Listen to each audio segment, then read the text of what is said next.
Thank you for being in the right time. We will do the discussion at the end of the session. So now we invite the next speaker, Dr. Mohammed Al-Ambari. Dr. Mohammed Al-Ambari from Riyadh, plastic surgeon, and in 2020 he started a multi-specialty cosmetic center in Baghdad, where he managed and ran. Today, Dr. Al-Ambari will talk about the composite back augmentation. Good afternoon. Thank you for inviting me for this event. I'm so overwhelmed. I'll present and talk. It's composite butt augmentation. By the way, I'm محمد from Iraq. I have no disclosure because I'll mention some silicone implants, so I don't have any relation with them. As I've seen as being talked by so many colleagues here, lately Dr. Stefanelli, who the demand for butt or Brazilian butt or French butt is increasing in the market. I've seen a lot in the office, and too many of them are coming asking for projecting central mount, hip projected. They call it Brazilian. For the purpose of description, I do categorize the 3 groups of patients. The first one, I would say they do have fat, they do have butts. They have abundance of fat and they already have a central butt mount, and they just need only liposculpturing and minor fat injection would be sufficient for them. The second group are those who came with abundance of fat but laxity and phobia of the skin, and there's no definition of the butt. And the third group are those who are cylinder, who don't have any fat or any excess of fat. How do you see this picture? There is no any definition in the body. No square, they don't have waist, they don't have body, they don't have butt, and they don't have hips. So for this group of patients, we should include the silicone implant with the fat, just to give her the shape she's asking for. Brazilian butt, French butts, it's all the same. Ladies are looking for projecting butts. Composite silicone fat implant, I do include it in my patients for the second and third group, because they already need a shaping of the butt, and nothing better than the round silicone implant to give us the desired shape. Actually, this is shape changing and game changer for those patients who do have a floppy, lax, ill-shaped butt. I do include it in this article. I do recount 150 cases I did for them, the black moss sculpturing from July 2002, when I'm starting to introduce the silicone butt implant to my, I would say, industry, to my practice. 3 cases I did fat injection alone, and for 7 cases I do composite implant with fat. All my surgery are done on general anesthesia. I start in prone and supine position. I do use elastic stockings, and I give tranexamic acid lately because it keeps decreasing the frequency of blood transfusion. I do pre-infiltrate with 1 to 500,000 adrenaline. I do add 5 cc's of marking to each pint of normal saline. It adds a lot. It keeps the patient comfortable in the first few hours after they awake from the surgery. I do liposculpturing first in supine. I do sculpting. I remove the lab handles. I sculpt the bulb, and then we turn the patient prone, and I do waist elevation. It's easier for the inside of the implant, and it's easier for liposculpturing, especially for the back and the thighs. I do re-infiltrate the pocket. I do submuscular dissection. Actually, I used to staggered incision.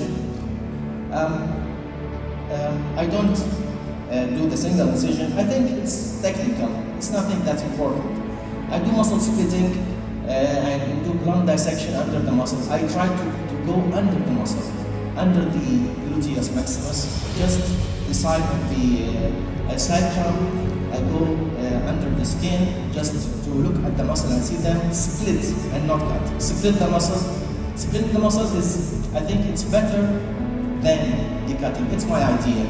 Because the patient, for my opinion, for my patients, I have no they cancelled next day. It's okay. I use the filler funnel for inserting almost all the times because I try to keep my incision small, no more than 5 centimeters. Okay. Well, it's kind of video. For the anatomy, I have nothing to say after what Christopher said. We follow the 4 bone rules. I do use a staggered incision. It's almost 3 to 4 centimeters from the midline from lateral left. I go this way, I just split the muscle and go inside. I start first with blunt dissection with my finger, I bend the sector of the word, and then I use the spacer, just go past the muscle. For some of you who are afraid from neurovascular bundle injury, I went to many cadaver dissection courses. I think it's two-way. You can encounter them in practice, never. So I don't use drain, I just open, split, go, because in neurovascular bundle, I mean the sciatic nerves, it goes under the piriformis muscle. So I don't think it's a problem. We should respect the retaining ligament, the sacrocutaneous, superior gluteal, inferior gluteal. They are the best, they are the pocket that we are putting the implant in. It will keep and save the implant from moving. Actually, I use the round implant, round, smooth, cohesive gel implant, it's better. Let's look at this video, I'm just dissecting. I use the filler funnel.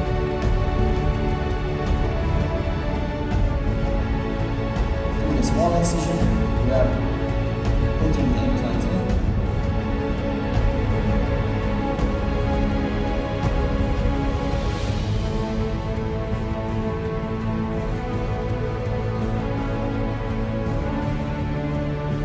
Actually, there is nothing better than seeing the implant going into space because it's immediately gives the result that you are looking for. We can see our incisions are well hidden in the lateral cleft. For the practice, actually I do liposculpturing first, and then I insert the implant, and then I do fat injection. I don't do fat injection only on the hips. I do it even over the implant because I don't just superficial. So as I've seen in the cadaver dissection, the fatty layer is too thick. Don't you agree? It's too thick, so don't afraid. Just put it in substance there, it will sit fine. The overall, most of the patients showed formidable result, satisfied in more than 85%. I do have minor complications like seroma. I do fat necrosis, 1 point something, and I think the necrosis is due to excessive injection of fat and the patient in respect to the personal hygiene. I do have 1% of infection. I will come to explain later, but I did explantation to one patient of those who have already done the silicone implant. That patient I put 470 biconvex 7 implant. I like the 7 implant, I actually use it, but I don't like the biconvex, and I stick to smaller size. I don't go beyond 360, 360 because it's easier for dissection, it sits there very well, and there is minor complication with that. I do have one case of this is what I don't want to say, a discharging migratory sinus. This patient, I did for her only fat injection.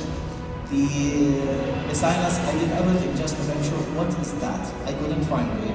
I do acid fast bacilli, I did KOH, I suspected it was a fungal infection. I did everything. So I suspected it's atypical microorganism, mycobacterium, so I give her 4-month anti-tuberculosis, and it's treated conservatively, so she's doing well. She's cylinder, she doesn't have fat. We did some liposculpturing and did the silicone implant. This is the immediate result on table. By conclusion, body shape is an image that we all strive to achieve. We found it safe and worthwhile to combine silicone implant and cover to find. Actually, I do suggest and recommend for all of my patients who are willing to ask for a silicone or for projecting butt to use the silicone implant. I do suggest that you try to use that for those patients who are looking for a round-looking Brazilian or French one.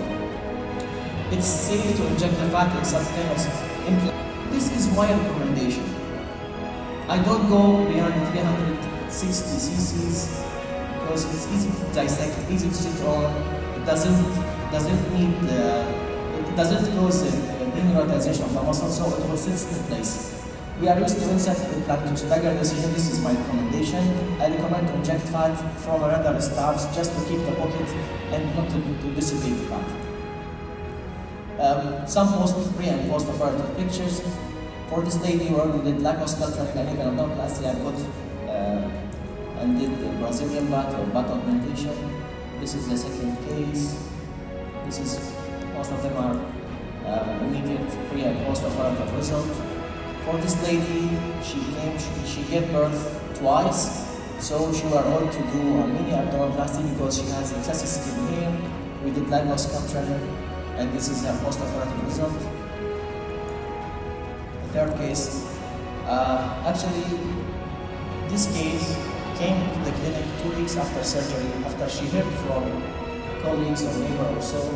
They told her, why you give me a silicone implant? It will rot in your body. Go and remove it. And I showed her, and she's very well. Okay. And this is the last case. She already done liposculpture, liposuction before. I don't like this scar. It's too short. I try to follow a deep hitting scar in the mouth. This is our immediate, and this is, 2-3 months after surgery.